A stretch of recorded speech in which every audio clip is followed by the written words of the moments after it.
King Charles removed his reading glasses and placed them on the leather blotter of his study desk at Clarence House. In front of him lay a single sheet of cream paper, bearing a request drafted in the careful hand of his younger son. The request named a title long reserved by convention for the heir apparent, the Prince of Wales' patronage over the duchy correspondence, the ceremonial authority that permits a senior royal to sign on behalf of the crown in matters of private estate. Prince Harry had written his own name where William's belonged. Charles read the paragraph twice. He set the paper flat. He pressed 2 fingers against the bridge of his nose and did not speak for a long moment. The chamberlain waiting at the door lowered his eyes. The clock on the mantel ticked once, twice, and Charles folded the letter along its original crease without a word. Before we go deeper into what this really means for the royal family, make sure to subscribe so you don't miss a single update. The duchy correspondence patronage is not a decoration. It is a working instrument of the crown, a bundle of signing rights and ceremonial precedents that governs how the heir speaks for the sovereign in private estate matters, from tenancy renewals to charitable disbursements bearing the royal cipher. The title has passed from heir to heir without interruption for more than 2 centuries. It was never held by a second son. It was never granted by request. It was conferred by the sovereign in writing under the Privy Seal, the small wax emblem that certifies a document has passed through the monarch's own hand. The request in Charles's study asked for that seal to be affixed to a different name. It asked for the covenant of succession to bend once quietly in favor of the son who lived abroad. William learned of the letter within the hour. He was at Windsor with his 3 children, walking the long gravel path that circles the Long Walk Oaks, when his private secretary approached with a phone held slightly away from his ear. William took the phone. He listened. He handed it back. He continued walking. Catherine, who had been arranging a small picnic on a tartan blanket near the tree line, saw her husband's shoulders draw back a 1/4 inch and understood at once that the afternoon had changed. She did not ask. She folded the blanket. She gathered the children. She walked with him toward the house in silence. William's wound was not surprise. William's wound was the recognition that a boundary he had trusted since boyhood had been tested by the one person he had once trusted most. Catherine's motivation was steadier and older. She had spent 15 years learning the discipline of a role that requires a woman to smile at cameras while carrying private grief without complaint. She had watched her husband's inheritance be treated, again, as a bargaining chip in a family drama that refused to conclude. Her wound was for her children, for the eldest boy who would one day carry the same title, now being quietly contested. She resolved, walking beside her husband, that she would not raise her voice. She resolved, walking beside her husband, that she would not need to. Prince Harry had drafted the request from a study in Montecito, California, 6,000 miles from the seal he sought to influence. His motivation had been assembled over months, not days. He believed the family had failed to protect him. He believed the crown owed him a formal position that reflected his continued blood tie to the throne. He had come to believe that the duchy correspondence patronage, being ceremonial rather than constitutional, could be reassigned by a compassionate father to a son who had been publicly diminished. His wound was old, deep and honest in its origin. His method was not. Queen Camilla learned of the letter the same evening. She was in the sitting room at Clarence House, a small fire burning against the July damp, when Charles walked in holding the folded page. He did not hand it to her. He placed it on the low table between them. She read it without moving her hands from her lap. She looked up. She said nothing at first. Her wound was for her husband, who had spent 3 years attempting to hold a family together while his own body failed him in small, private ways he refused to publicize. She reached across the table. She placed her hand flat over the folded letter. She left it there. The disputed royal object was named plainly in the letter's 2nd paragraph. The Prince of Wales' patronage over duchy correspondence, together with the accompanying right to affix a personal cipher to charitable instruments issued under crown authority.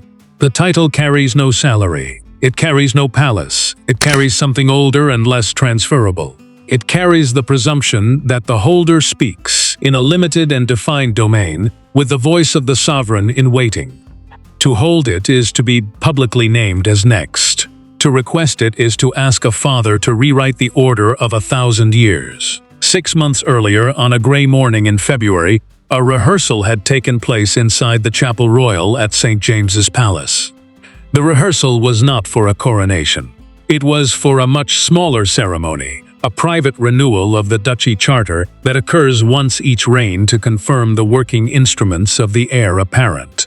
Present were 3 officials of the Lord Chamberlain's office, 2 clerks of the Duchy, a herald from the College of Arms, and William himself. The rehearsal was not photographed. The rehearsal was not announced. A single briefing document was prepared and circulated to those present, and 1 copy was signed out to a former palace advisor who had been retained on a temporary consultancy for archival purposes. The advisor's name was Nigel Fanshawe. He had served for 11 years as an assistant private secretary at Clarence House before retiring, on cordial terms, in the autumn of the previous year. He had been brought back for a 6-week engagement to catalogue ceremonial precedent documents in advance of the duchy renewal. His clearance had been renewed as a matter of routine.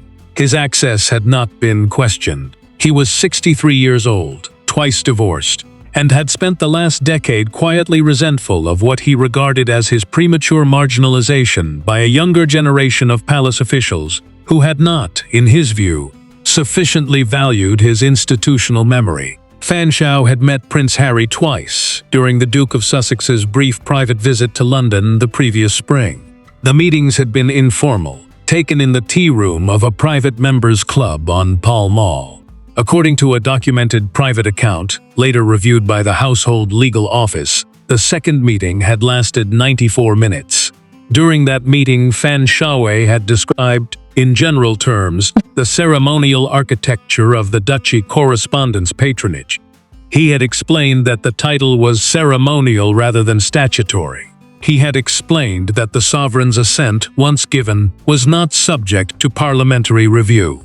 He had explained, without prompting and without invitation, that a well-drafted personal petition from a blood-tied prince could not, in strict constitutional terms, be refused out of hand. Harry had listened. Harry had asked one further question. Harry had thanked Fanshawe for his time and had paid the club bill in cash. 6 weeks later, Fanshawe had, without authorization, made a photographic copy of the briefing document circulated at the February rehearsal. He had transmitted the copy through an intermediary courier to an address in Los Angeles associated with the Duke of Sussex's personal office. He had not been paid. He had, according to a recorded conversation, reviewed later by the household security team, believed that he was contributing to a restoration of balance within a family he had served with pride.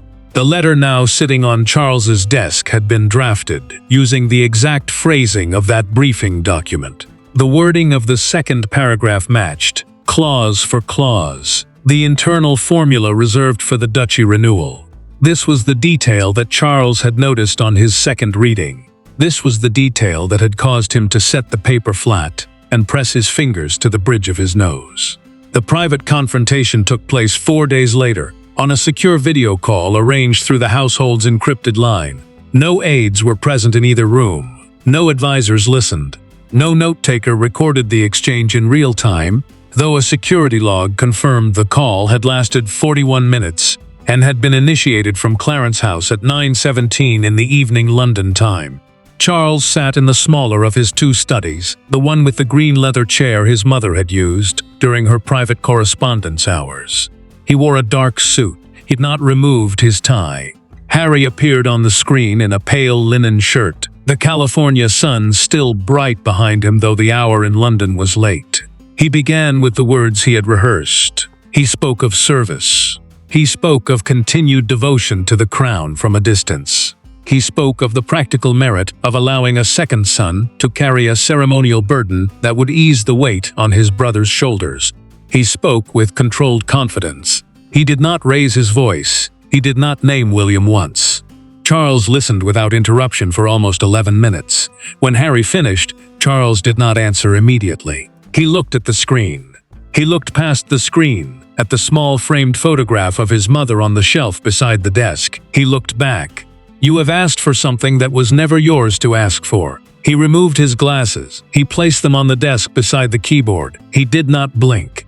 Harry's face on the screen registered the sentence with a small movement at the corner of his mouth. He began to reply. Charles raised one hand, a small gesture, palm outward, the same gesture his own father had used to end a conversation with dignity intact. Harry stopped speaking. The call ended without further exchange.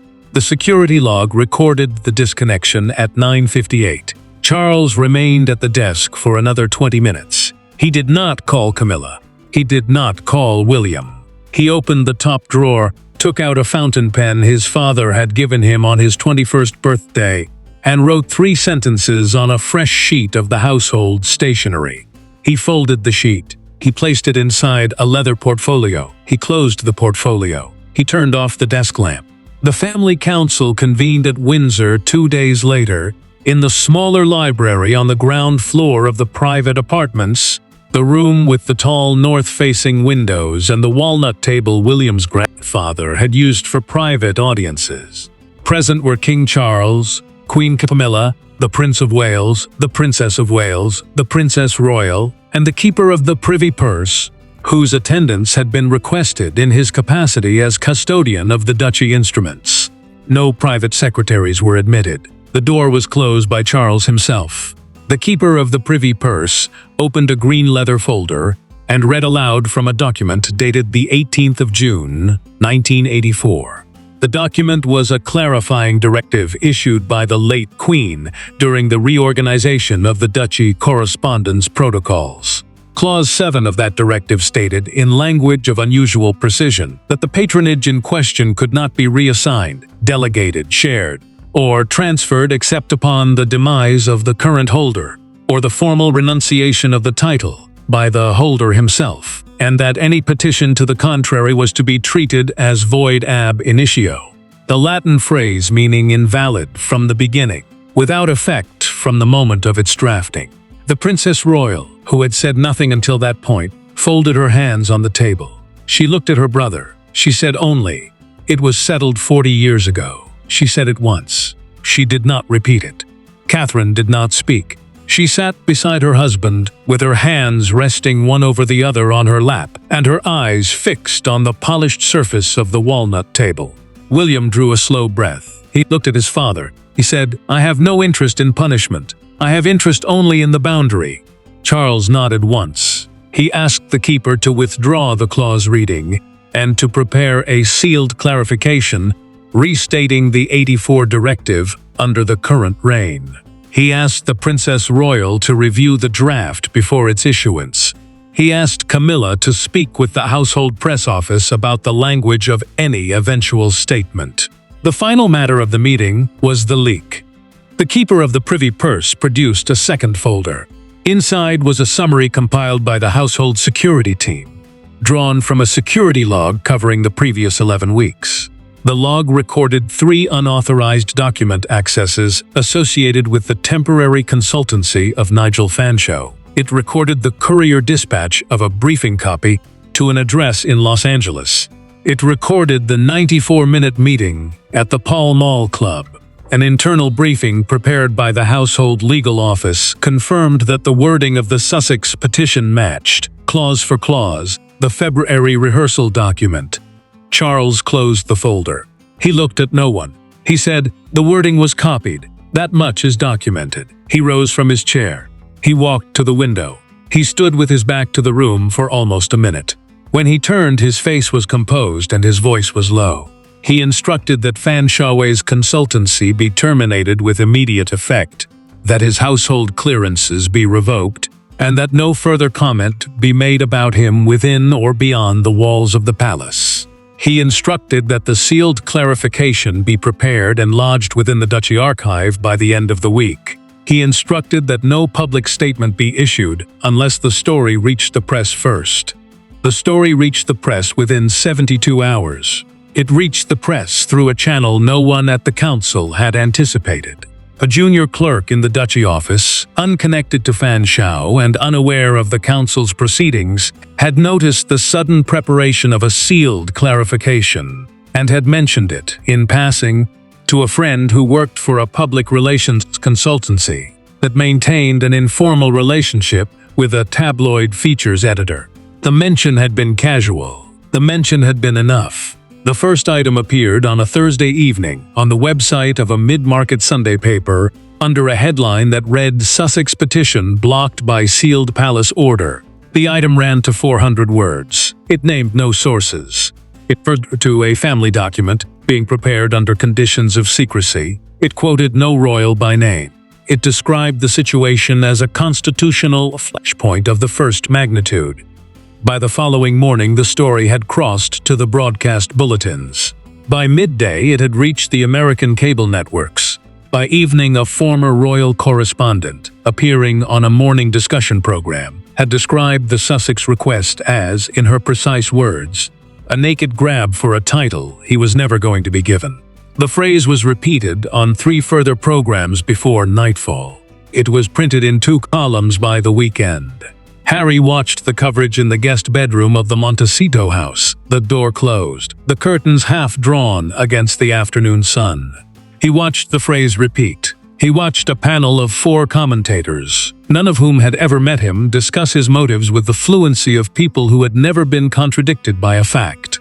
The phrase "naked grab" landed with a weight he had not prepared for. He was not wounded by the accusation of ambition. He was wounded by the word naked, which stripped him of the last covering of dignity he had believed his blood tie still afforded him.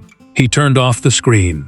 He placed the remote on the bedside table. He sat on the edge of the bed for a long time with his hands folded between his knees. He did not call his father. He did not call his brother. He did not call his wife into the room.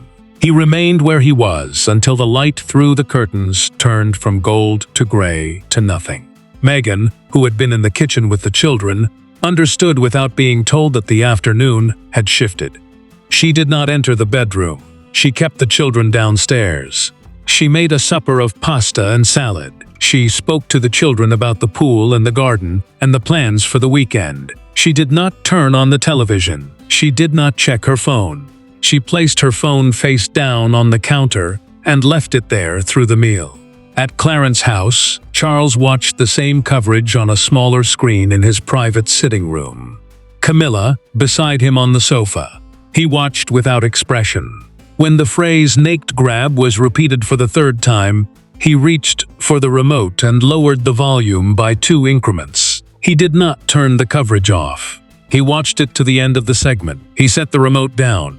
He looked at Camilla. He said only he was not ready for that word. Camilla placed her hand over his. She did not answer. She had learned in 20 years of marriage to this man that his most private grief was expressed through his concern for the wounds inflicted upon others by consequences he had been forced to permit. William watched no coverage at all. He was told the outline of the story by his private secretary at 7 in the morning. He asked one question, which was whether the sealed clarification had been lodged. He was told it had been lodged the previous afternoon. He nodded. He went to breakfast with his children. He did not raise the matter with Catherine, who had been told the outline of the story by her own lady-in-waiting at 6:45, and who had already decided that the morning would proceed as though nothing had occurred. The quiet reckoning began on the following Monday. Charles issued no public rebuke. He instructed his household to make no comment and bond the formal statement already drafted. He wrote a private letter to his younger son. The letter was 2 pages. It made no reference to the media coverage. It made no reference to Fan Shao. It made reference only to the sealed clarification, to the 84 directive, and to the impossibility, under the current reign or any conceivable future reign, of the reassignment that had been requested.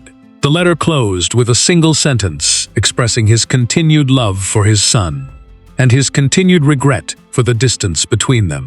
The sealed clarification itself was a document of 6 paragraphs, drafted in the formal register of the Duchy office and countersigned by the Keeper of the Privy Purse, the Princess Royal in her capacity as Councillor of State, and the King himself. Its operative clause stated that the Prince of Wales' patronage over duchy correspondence, together with all associated ceremonial rights, remained vested in the current holder for the duration of his tenure of the title Prince of Wales, and that no petition, request, or representation from any other member of the royal family, whether resident or non-resident, whether working or non-working, would be entertained by the household during the current reign. The clause was lodged in the duchy archive.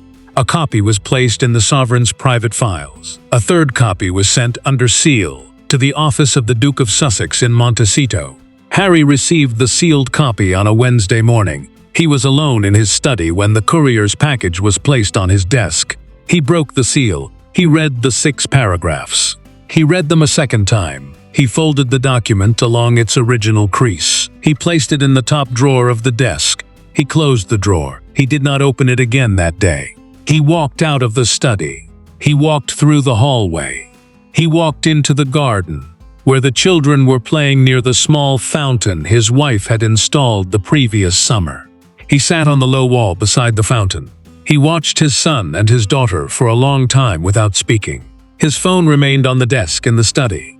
It rang twice during the afternoon. He did not return to answer it. He remained by the fountain until the light softened and his wife came out to bring him a glass of water and to sit beside him without asking any question at all.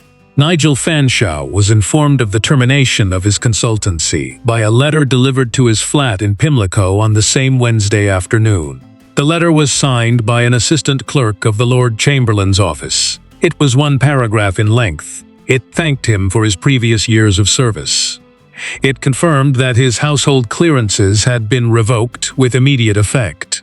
It advised him that he would not be considered for any future palace engagement, whether permanent or consultative, and that any attempt to represent himself as a former palace insider in any public forum would be met with the full force of the household's legal resources. Fanshawe read the letter standing in his small entrance hall. He folded it.